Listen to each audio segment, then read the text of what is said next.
Hi, and welcome back to the podcast. This is a special series that we call Why Our Work Matters, and we're a community hospital and why the work of a community hospital matters. I'm Jeremy Rodrigo. I'm joined today by Kathryn Myers. Kathryn is our stroke coordinator. She's a nurse, many years of experience as an RN in the emergency department, actually some experience pre-hospital. You were a paramedic for a while and an EMT, and now she's our stroke coordinator. So welcome, Kathryn. Thank you. And thank you for joining us. Thanks for having me. Tell me about, in as brief a description as you can, what is a stroke and what people need to understand about a stroke, and when someone thinks they're having a stroke, what to do. And then we'll unpack it all from there. Sure. So there's two kinds of strokes. There are ischemic strokes and there are hemorrhagic strokes. Ischemic strokes are when a clot occurs within your brain and that deprives the surrounding area in your brain of oxygen and the nutrients it needs, and then you develop neurological symptoms as your brain starts to die from the lack of oxygen that it gets. So what kind of neurological symptoms are we talking about? So we're talking about one unilateral or one-sided facial drooping, arm numbness or weakness or the inability to move one side of your body. It could be your arm, your leg, or both.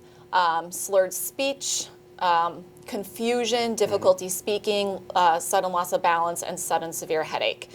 You don't have to have all of those all together. You can have some, you can have one, but any acute or sudden change in your presentation or any neurological change, you need to seek treatment at your local facility as soon as possible. And that treatment is done right here at Waterbury Hospital. Correct. So you notice somebody that you love is that you know is having these symptoms. The first thing that you need to do is call 911. Absolutely.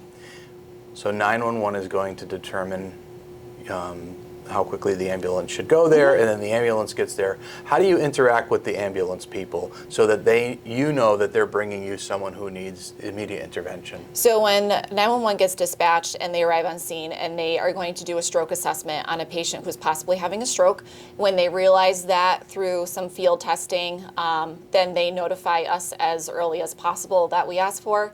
They notify us via radio, and the charge nurse takes the patch over the radio, and we activate a stroke alert pre-hospitally if we think someone is coming in having a stroke. That way the stroke team is notified and we can meet the patient at the door, and they can have a rapid assessment by the physician right there. Yeah, so the way that works, and correct me if I'm wrong, is the ambulance calls the charge nurse in the ER on the radio, and the ambulance backs in, and when the ambulance pulls the patient out of the back of the ambulance and they wheel the patient in, the stroke team is... We're right there. Right there waiting for that patient to come. Yes. And the reason that we do that and we make it so quick is time is important, right? Yeah, Why? time is of the essence. So time is brain. When someone's having a stroke, we need to remember that time is brain. Every minute that goes by during a stroke, you're losing about 1.9 million brain cells. And as each minute goes by, that number increases. So our goal is to save your brain. So we want to make sure that people realize that time is brain. The earlier you come in, as soon as you notice symptoms, the better of a chance you can have at recovery. And the treatment window, is very narrow for thrombolytic treatment if you're having an ischemic stroke, which is 4.5 hours from the last known well. So as soon as you notice any neurological deficit, it's extremely important to come in so we can make sure if you are having a stroke that you get treated appropriately, and if you're not, that we help you with the emergency that you're having at that time. So, and time is brain was an important thing. So don't wait and see if the symptoms get worse. Don't wait and see if the symptoms away. get worse or go away. That does happen a lot. Do not wait, because time is brain. If you wait, it can get worse. So there are people who say that they've had a mini stroke, right? And that they had symptoms and then the symptoms went away, so they're good. Is that really the case, or are they not good? No. So those are transient ischemic attacks. Right. We call them a warning sign of a larger stroke to come. Many patients will have a TIA and usually have a larger stroke within that year. Those are little strokes that happen and then their symptoms resolve. But you need to come in and seek treatment so we can determine why that happened, where it came from, and that way we can hopefully prevent a larger stroke from occurring. And so years back whenever people thought about they had a stroke or somebody had a stroke, it was, you know, the rest of their life they were going to be debilitated or have some type of deficit that they would have to live with. That's not necessarily always the case now, right? Right. So the earlier that you can come in and seek treatment, hopefully we can resolve those neurological deficits and start, you know, reperfusing your brain. There's treatment for stroke. People can get better. Yeah. But the biggest thing that I can just say is that please just don't wait at home, come in to be seen. So hopefully we can get you back to your baseline and back home. Right. We want to get you back home, reperfuse that part of your brain that was without oxygenated blood. We want to save your brain. And we do all that stuff right here at Waterbury Hospital. And we are a certified stroke center.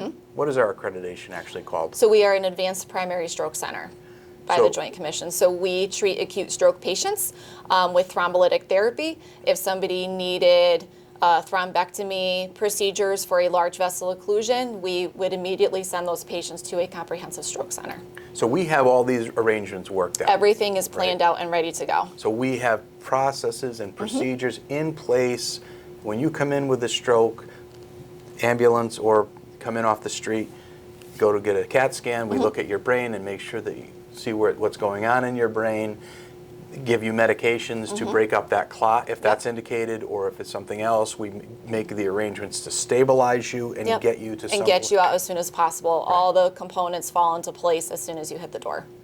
That's excellent. So this is why our hospital matters. The work that we do matters right here in the city of Waterbury and for the surrounding communities, because you can get comprehensive life-saving stroke care right here at Waterbury Hospital. I want to thank you, Kathryn Myers, for everything that you do for our patients every single day. We'll see you next time. Thank you.